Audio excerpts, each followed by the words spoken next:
Bonjour, nous recevons Éric Bothorel, député La République En Marche de Lannion-Paimpol dans les Côtes-d'Armor, 5e circo comme on dit. C'est ça. Vous avez succédé à Corinne Herel, malheureusement décédée. Vous êtes d'abord un homme du privé. Vous avez démarré dans la high-tech, comme on dit. Oui, à l'époque, on n'appelait pas ça le digital ou le numérique, on appelait ça l'informatique. Et j'ai commencé dans une entreprise française.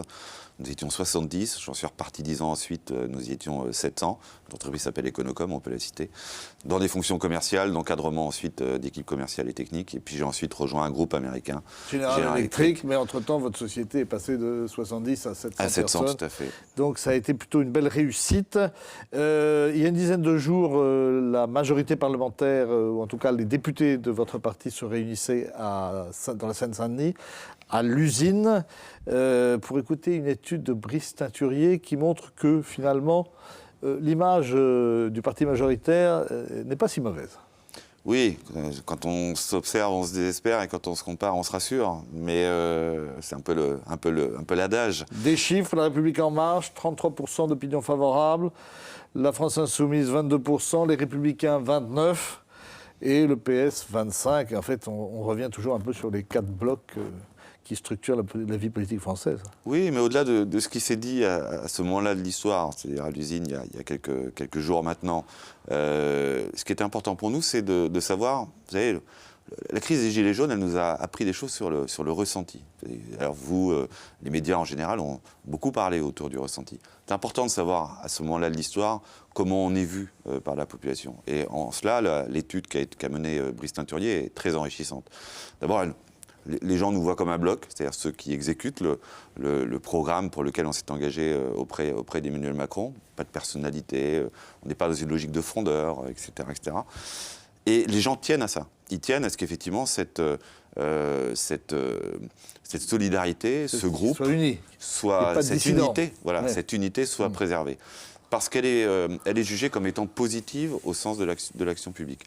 Et le fait que nous soyons vus comme cela et plutôt en tête par rapport à d'autres partis politiques dénote de cette volonté d'avoir un groupe uni qui continue à travailler dans l'esprit et dans la logique de ceux qui nous avaient rassemblés. Ça a au été départ. moins violent qu'ailleurs en Bretagne, les Gilets jaunes. Pourquoi, à votre avis ? Je ne sais pas analyser pourquoi ça a été moins violent. C'est vrai que les phénomènes... Alors moi, la circonscription qu'est la mienne et le département qu'est le nôtre n'est pas métropolisé. C'est vrai que les grands rassemblements ont eu lieu plutôt sur des métropoles. C'était principalement les cibles des Gilets jaunes. Et comment vous l'avez vécu, ce mouvement ? Comment vous l'avez analysé ? Vous parlez de ressenti, mais dans les profondeurs de la société française, c'est quoi ? C'est la souffrance des classes moyennes ? Oui, elle était prégnante, elle était existante. Je pense que notre pays, dans les épreuves qu'il a dû traverser, notamment en 2015 et avec les attentats terroristes, a mis de côté ses peurs, ses craintes et ses craintes du déclassement, ces gens qui ne se retrouvaient pas dans la société. Et on a semblé ignorer que ce problème continuait d'exister et qu'il y avait des racines très profondes et très, très anciennes. Le pays s'était rassemblé, construit dans une forme d'unité dont on sait aujourd'hui qu'elle était éphémère et qu'elle était liée à la violence des événements auxquels nous étions confrontés. Et il a fallu réapprendre que cette France continuait d'exister et il y avait des choses à dire. Et la crise est terminée ou pas ? Non, la crise n'est pas terminée. Non, on peut pas. Enfin, ce serait trop simple de dire que parce que, par ailleurs, on y a apporté des réponses ou tenté d'apporter des réponses. Je pense aux 11 milliards qui ont été votés l'année dernière et qui ont été... Combien ? 11 milliards. Plus ? On parle d'un coût global de 20 milliards. Non, mais je parle des 11 qui ont été inscrits au projet de loi de finances rectificative tel qu'il a été adopté au mois de décembre. Je crois que c'était 16. Dites on était sur 11. Mais depuis, il y a d'autres mesures qui ont été prises après, à la suite du grand débat. Donc, quand vous parlez de 16 ou des 20, c'est probablement l'effet cumulé de l'ensemble des mesures qui ont été prises. Mais je parle de... Le point de départ, c'est la décision à la suite. Il n'y a pas un risque pour les finances publiques, parce que finalement, on s'aperçoit dans le budget qu'il n'y a pas de réduction du nombre de fonctionnaires, donc les marges de manœuvre sont faibles. Le budget est bouclé un peu grâce à la baisse des taux d'intérêt qui est assez incroyable. Mais enfin, on n'est pas à l'abri d'une secousse financière en 2020, d'une réplique de ce qui s'est passé en 2007. Est-ce que finalement, vous prévoyez l'avenir ? Le budget est tenu. Quand on regarde aujourd'hui l'exercice qui a été fait de la construction budgétaire, hein, des chiffres qui ont été annoncés, puisque nous sommes là en train d'y travailler. La trajectoire, l'objectif en dessous des 3% continue d'être tenu. S'agissant de la réduction des fonctionnaires... c'est zéro, là. Non, on ne peut pas dire que c'est rien. Moi, j'ai des sujets en ce moment sur les directions générales des finances publiques. Vous ne pouvez pas dire qu'il n'y a pas de réduction de fonctionnaires. Vous aviez dit 120 000, puis 50 000, et finalement, on est à quelques milliers à peine.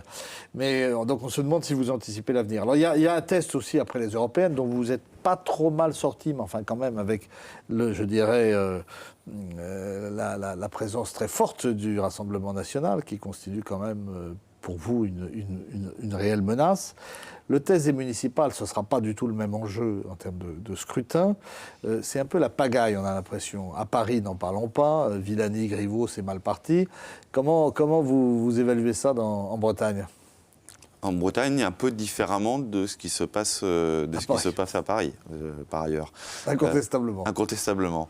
En Bretagne, on a vu il y a quelques semaines maintenant les dernières... Prise de position ? Oui, non, mais nomination ou désignation, ou en tout cas investiture d'un certain nombre de candidats. Je pense, pour ce qui concerne mon territoire, Gaël Cornec qui a été investi il y a maintenant une quinzaine de jours. Saint-Brieuc, c'est plus compliqué. Saint-Brieuc, c'est plus compliqué. N'insultons pas l'avenir. Moi, je crois que Bruno Joncourt est quelqu'un d'expérience en la matière. Il n'est pas content, hein ? Non, je sais qu'il n'est pas content. Et il y a un certain nombre d'élus qui, eux, ne sont pas...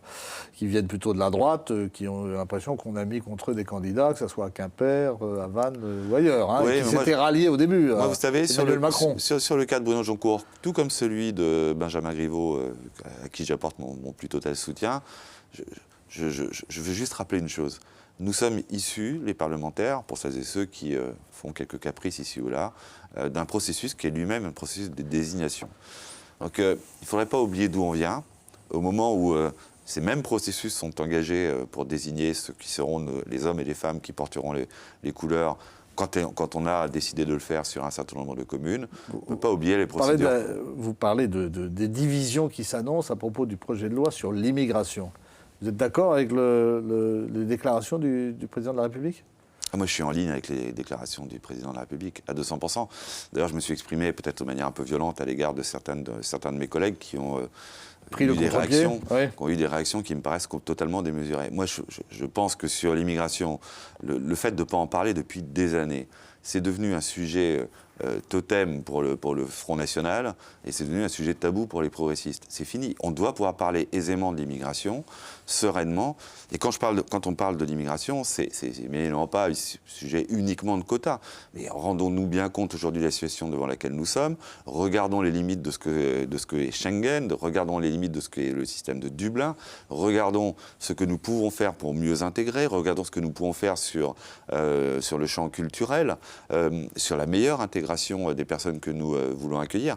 C'est ça le sujet de l'immigration. Il ne s'agit pas d'avoir une vision qui est une vision... idyllique ou idéaliste. Non, mais sans naïveté aucune et sans tabou. Passons un peu à l'économie bretonne, notamment à la règle qu'a édictée le gouvernement des 5 mètres sur les pesticides. Est-ce que c'est trop ou trop peu ? Alors la règle n'avait pas été dictée par le gouvernement. D'abord, moi, jamais rappelé. Par une autorité. Autre autorité. Non, mais il faut rappeler les choses. L'autorisation d'épandage à proximité des habitations, il a été pris par un président de la République qui n'est pas Emmanuel Macron. Il a été pris en mai 2017 par François Hollande. Il a été attaqué ensuite au Conseil d'État, partiellement par Eau et Rivière. On se retrouve dans une situation où on a quelque chose qui n'est pas tout à fait opérationnel. Et on a, en parallèle de ça, un mouvement sociétal qu'il ne faut surtout pas ignorer, qui est l'aspiration des citoyens à se protéger des risques sanitaires qui peuvent exister à l'utilisation de ces produits phytosanitaires.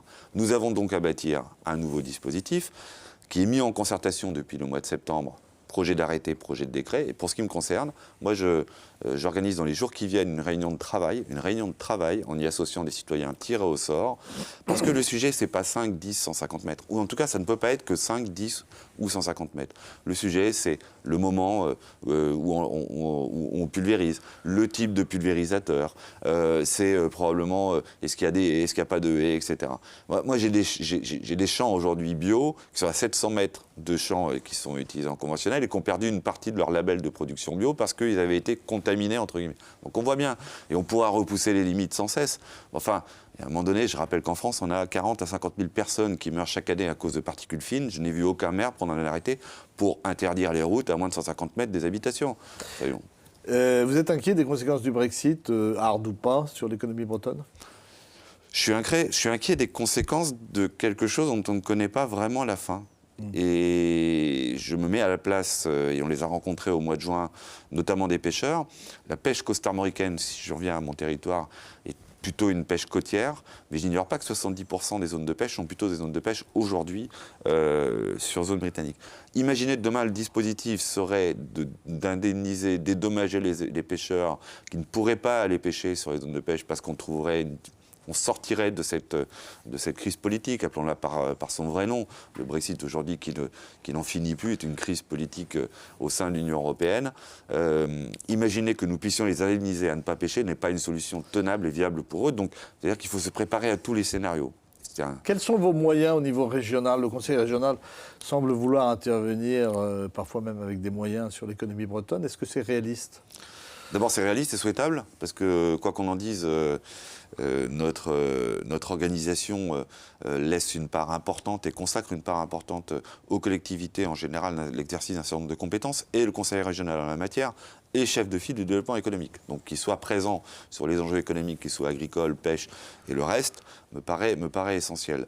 Moi, je veux juste me féliciter de la qualité d'écoute et de dialogue qu'on a aujourd'hui avec à la fois son président et un certain nombre de Loïc Chéné-Girard et un certain nombre de conseillers régionaux.